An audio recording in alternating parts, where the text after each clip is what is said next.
₹2.50 से ₹120 के पार पहुंचा यह शेयर। कंपनी को मिला solar rooftop project. Servotech renewable power system limited के शेयर में छप्पड़ फाड़ रिटर्न दिया है। कंपनी के शेयर 5 साल से भी कम में 4700% से ज़्यादा उछल गए हैं।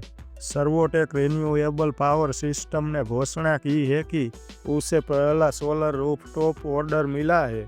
कंपनी ने बताया है कि उसे यह order north eastern railway Lucknow division से मिला है। यह सोलर रूफटॉप ऑर्डर करीब 2 मेगावाट का है। Servotech renewable power system electric vehicle chargers और सोलर सॉल्यूशंस उपलब्ध कराने वाली प्रमुख कंपनी है। शेयर ने एक साल में 50% से ज़्यादा का रिटर्न दिया है। और हम शेयर की फंडामेंटल्स में देखें तो कंपनी का मार्केट कैप 2820 करोड़ का है और पी रेटियो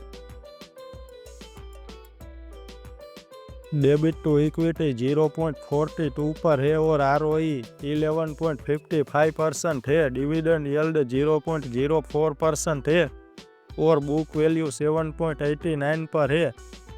और हम शेयर होल्डिंग पैटर्न देखें तो प्रमोटर्स की हिस्सेदारी 58.97% है। रिटेल इन्वेस्टर की हिस्सेदारी 37.93% है और फॉरेन इंस्टीट्यूशन की हिस्सेदारी 3.10% है।